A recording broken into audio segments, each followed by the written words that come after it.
So my friend just messaged me. She went out for dinner with this guy last Sunday. She had a really nice time. They kissed. She said that he said really nice things to her. At the end of the night, she messaged him to say she got home okay, and he said he had a really nice time and let's see each other soon. She said, yeah, definitely, just let me know when you're free.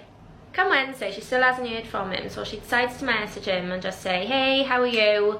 Do you want to see each other this weekend? He replies, says he's been good, but he's been really busy. He might be able to do it this weekend, but he might be going away with his friends. He let her know. She asked me if she should respond to him again. I said absolutely not, because for me, the key thing there is when somebody says we should see each other soon, right after that first date, done. That's a clear sign. You're not going to see him again. And let me give you an example how I know that this is true. If you can't see your friends on a Thursday night, you say to them, I can't do tonight, but let's do next week. Let's do Saturday. Let's do Sunday. Let me call you. Let's catch up. Let's do something, and you put the plan in place. If someone says they can't make a date and they don't put another plan in place, that is your key sign to run, forget about them, don't even waste your time trying to plan something with them, because they've already told you that they're not going to make time for you without actually telling you. It's ridiculous rules like this that destroys relationships before they even get the chance to progress. Just because somebody doesn't make a follow-up date straight away because they might be busy, it doesn't necessarily mean that another date cannot be arranged at another time. I think most of these women try their best to avoid getting hurt or rejected, but in the midst of trying to do that, they end up destroying their relationship opportunities before they've even begun. Women have to learn how to vet properly and choose wisely. Instead, they either jump into the fire too quickly or run away too early. No discipline. Of course, like, men want women to come up to them and hit on them. Like, of course, they have a vested interest in that happening. Doesn't mean you should do it. I'll give you a perfect example. I'm at a networking event last night for work, between my company and another company. I see a guy walk in. I think he's cute right away. My exact type, you know, all that. I am wearing a bright red sweater in a sea of navy blue. And he saw me, and I saw him see me multiple times throughout the night. But we were there for like 4 or 5 hours, and he never came up to me, even though he had the perfect excuse. Like, it's a networking event. We're supposed to be meeting each other. Maybe I'm not his type. Maybe he didn't think I'm cute. Maybe he's married. Reason doesn't matter. You could not pay me to ever again get involved with a guy who from the start wasn't interested enough to just come say hello. It's a road to misery. So if guys are not going to approach you and you don't want to approach them, you have to also be willing to stay single forever, because you have to wait.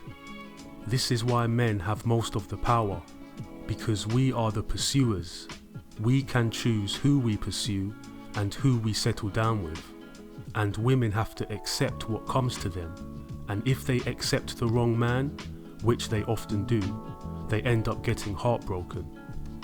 Men control the spark that initiates relationships. We have the power! Yes. Hello, babies. Let's talk. Why pretty girls get away with so much? What is that all about? How do they do this? Well, let's talk. Let's be honest.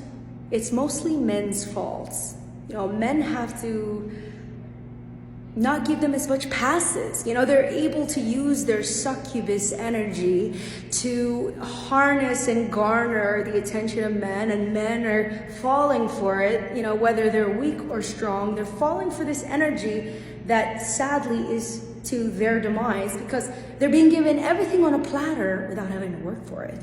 You know, they're then therefore not having to work on themselves, other than, you know, beautifying themselves here and there, but they're not working here. They're not working in these places where they have to work to understand what growth looks like. This is why pretty girls generally, I think, in my opinion, tend to stagnate, like they plateau after their hotness tends to fade. They don't really have that much to offer. And that's why people don't generally like to be around them for too long, because all they are is just a pretty plate. After you've finished eating your meal, there's not much to look at the plate except for a few crumbs. So, I mean, it's not a full course meal, dear. It's just a plate. Think about it. She's not lying. Typically, men give attractive women too many passes just because they look hot. And I can agree, it's a lot better to be with an attractive woman than it is to be with a funny, unattractive woman. But men should have standards. It doesn't just happen with men though. Women also allow good-looking guys to get away with lots of bad behaviours. The only difference is women reach a point where their looks begin to plateau, as this woman just said. But men can hold on to their influence through providing wealth and status. Plus, men grow older like fine wine, but women typically grow older like spoiled milk. That is why women get so much surgeries during their later years. They are desperately trying to hold on to their younger selves as much as humanly possible. They look like shit.